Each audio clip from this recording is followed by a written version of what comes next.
Health, जिंदगी की नींव। हेल्थ के बिना जीवन अधूरा है। ये वो आधार है जिस पर हमारी पूरी जिंदगी टिकी होती है। हेल्थ ना, वो तो सबसे बड़ा धन है। अगर हमारे पास अच्छा स्वास्थ्य है तो हम किसी भी चुनौती का सामना कर सकते हैं। जब हम फिट एंड फाइन होते हैं तभी हम लाइफ एंजॉय कर पाते हैं। हम अपने दिन की शुरुआत ऊर्जा और उत्साह के साथ कर सकते हैं। अपने सपनों को पूरा कर पाते हैं, चाहे वो करियर में हो, शिक्षा में हो या किसी भी अन्य क्षेत्र में। हेल्थ के बिना कुछ भी संभव नहीं है। और फैमिली का ध्यान रख पाते हैं। एक स्वस्थ व्यक्ति ही अपने परिवार की खुशियों और जरूरतों का ख्याल रख सकता है। हेल्थ के बिना तो सब बेकार है। बीमार होने पर न तो हम काम कर सकते हैं, न ही अपने प्रियजनों के साथ समय बिता सकते हैं। इंडिया में ना हेल्थ केयर का हाल बहुत बुरा है। अस्पतालों में भीड़, लंबी कतारें और सुविधाओं की कमी आम बात है। करोड़ों लोग आज भी बेसिक हेल्थ फैसिलिटीज के लिए तरस रहे हैं। ग्रामीण इलाकों में तो स्थिति और भी गंभीर है। गांव में तो हालत और भी खराब है। यहाँ न तो पर्याप्त डॉक्टर हैं, न ही दवाइयाँ और न ही कोई अन्य स्वास्थ्य सुविधाएं। हॉस्पिटल में डॉक्टर नहीं, दवाई नहीं और न ही कोई सुविधा है। ये स्थिति हमारे देश के विकास में एक बड़ी बाधा है। ये बहुत दुख की बात है कि एक तरफ तो इंडिया चांद पर पहुंच गया है और दूसरी तरफ यहाँ लोग मामूली बीमारियों से मर रहे हैं। ये विरोधाभास हमारे समाज की सच्चाई को दर्शाता है। हेल्थ केयर में करप्शन, अमीर गरीब का फर्क और लापरवाही ने इस हालत को और भी बदतर बना दिया है। हमें इस असमानता को खत्म करना होगा। हमें ये समझना होगा कि हेल्दी इंडिया के बिना एक मजबूत देश बनाना नामुमकिन है। एक स्वस्थ समाज ही एक सशक्त राष्ट्र की नींव रख सकता है। हमें मिलकर इस दिशा में काम करना होगा ताकि हर व्यक्ति को बेहतर स्वास्थ्य सेवाएं मिल सकें। इंडियन हेल्थ केयर में ना करप्शन की जड़ें बहुत गहरी हैं। यह समस्या वर्षों से चली आ रही है और हर स्तर पर फैली हुई है। ये सिर्फ सरकारी हॉस्पिटल तक ही सीमित नहीं है, बल्कि प्राइवेट हॉस्पिटल भी इसमें शामिल है। सरकारी अस्पतालों में सुविधाओं की कमी और लापरवाही आम बात हो गई है। प्राइवेट हॉस्पिटल भी इसमें शामिल है। यहां भी मरीजों से अनावश्यक रूप से पैसे वसूले जाते हैं। डॉक्टर्स द्वारा फालतू के टेस्ट, महंगी दवाइयां लिखना और कमीशन के चक्कर में मरीजों को एडमिट करना आम बात हो गई है। ये सब मरीजों की जेब पर भारी पड़ता है और कमीशन के चक्कर में मरीजों को एडमिट करना आम बात हो गई है। कई बार तो डॉक्टर मरीजों की मजबूरी का फायदा उठाकर उन्हें लूट लेते हैं। ये स्थिति बहुत ही चिंताजनक है। कई बार तो डॉक्टर मरीजों की मजबूरी का फायदा उठाकर उन्हें लूट लेते हैं। मरीजों को सही इलाज नहीं मिल पाता और उनकी हालत और भी खराब हो जाती है। सरकारी योजनाओं में भी बड़े पैमाने पर घपला होता है। इन योजनाओं का लाभ गरीबों तक नहीं पहुंच पाता। गरीबों के लिए आने वाली दवाइयां बाजार में बिक जाती हैं। सरकारी अस्पतालों में दवाइयों की कमी हो जाती है और मरीजों को बाहर से महंगी दवाइयां खरीदनी पड़ती हैं। आयुष्मान भारत जैसी योजनाओं में भी गड़बड़ी की खबरें आती रहती हैं। इन योजनाओं का सही तरीके से क्रियान्वयन नहीं हो पाता। करप्शन ने हेल्थ केयर को पूरी तरह से खोखला कर दिया है। इस वजह से आम जनता को सही और सस्ती स्वास्थ्य सेवाएं नहीं मिल पाती।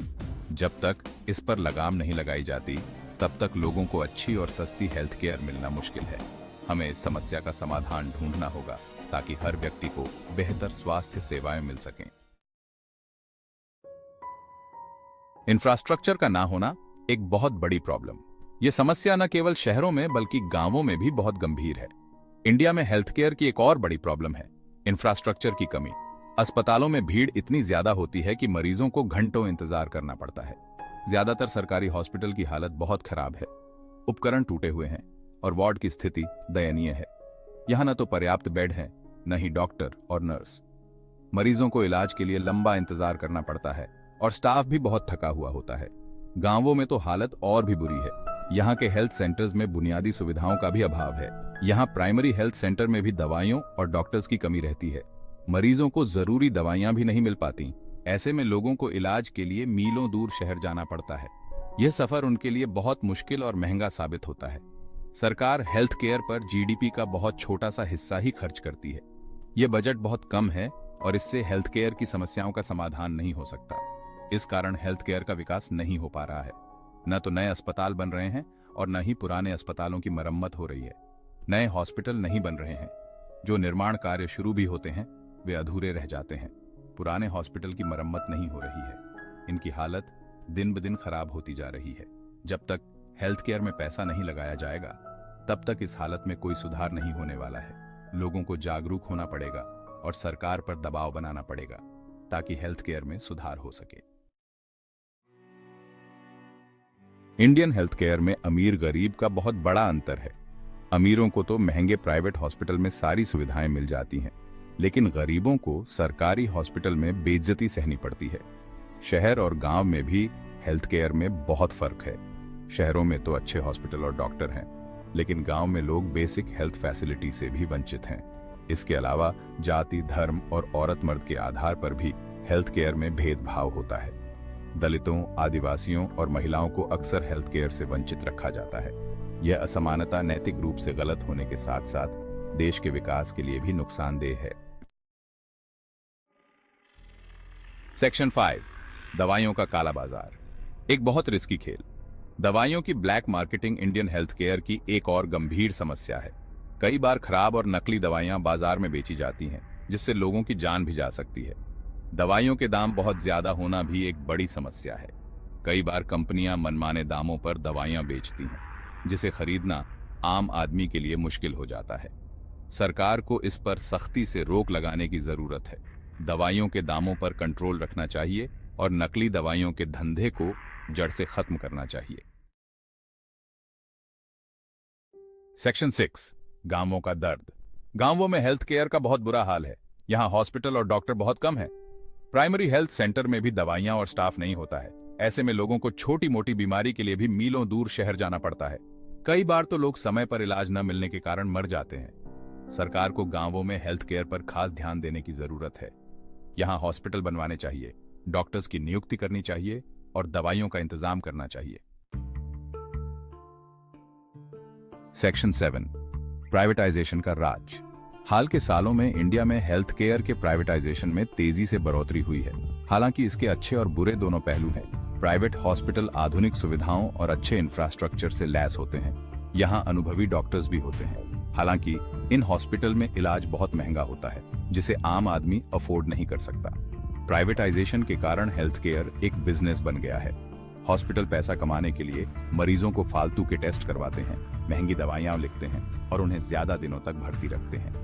सरकार को यह सुनिश्चित करना चाहिए कि प्राइवेट हॉस्पिटल भी लोगों को सस्ता और अच्छा इलाज प्रदान करें। सेक्शन 8, सरकारी हॉस्पिटल का हाल। सरकारी हॉस्पिटल का हाल दिन ब दिन बद से बदतर होता जा रहा है।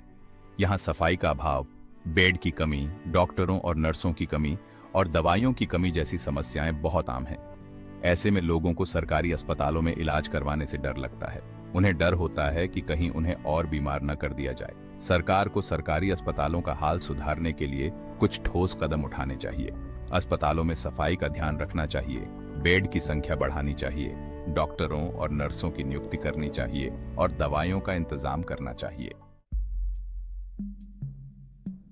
सेक्शन 9, डॉक्टर्स की कमी। एक चिंता की बात। इंडिया में डॉक्टर्स की बहुत कमी है। खास तौर पर गांवों में यह समस्या और भी गंभीर है। कई गांवों में तो एक भी डॉक्टर नहीं है। डॉक्टर्स की कमी के कई कारण हैं, जिनमें मेडिकल कॉलेज कम होना, मेडिकल की पढ़ाई महंगी होना और गांव में काम करने की इच्छा न होना शामिल है। डॉक्टर्स की कमी हेल्थ केयर की क्वालिटी को प्रभावित करती है। लोगों को समय पर इलाज नहीं मिल पाता है, जिससे उनकी बीमारी BRH जाती है। सरकार को इस समस्या से निपटने के लिए मेडिकल कॉलेजों की संख्या बढ़ानी चाहिए, मेडिकल की पढ़ाई सस्ती करनी चाहिए और डॉक्टर्स को गांव में काम करने के लिए प्रोत्साहित करना चाहिए।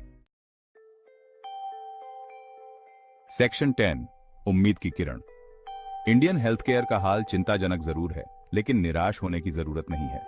इस समस्या का हल निकाला जा सकता है। बस जरूरत है मजबूत इच्छा शक्ति और सही दिशा में उठाए गए कदमों की। सरकार को हेल्थ केयर पर अपना खर्च बढ़ाना चाहिए, नए हॉस्पिटल बनवाने चाहिए, पुराने हॉस्पिटल ठीक करवाने चाहिए, डॉक्टरों और नर्सों की नियुक्ति करनी चाहिए और दवाइयों का इंतजाम करना चाहिए। साथ ही करप्शन पर लगाम लगाने की जरूरत है। दवाइयों की ब्लैक मार्केटिंग रोकनी चाहिए और प्राइवेट हॉस्पिटल पर कंट्रोल रखना चाहिए। हमें यह याद रखना चाहिए कि हेल्थ हमारा HQ है। हमें इस HQ को पाने के लिए जागरूक होना होगा और सरकार पर दबाव बनाना होगा। सेक्शन 11, उम्मीद की नई सुबह। हमें यकीन है कि एक दिन ऐसा आएगा जब इंडिया में हर किसी को अच्छी और सस्ती हेल्थ फैसिलिटी मिलेगी, जब किसी गरीब को इलाज न मिलने के कारण अपनी जान नहीं गंवानी पड़ेगी, जब हर कोई हेल्दी और खुशहाल जीवन जी सकेगा। इस सपने को पूरा करने के लिए हम सबको मिलकर कोशिश करनी होगी। हमें हेल्थ के प्रति जागरूक होना होगा, अपने अधिकारों के लिए आवाज उठानी होगी और सरकार को अपनी जिम्मेदारियों का एहसास दिलाना होगा। आइए हम सब मिलकर एक स्वस्थ और खुशहाल इंडिया बनाएं।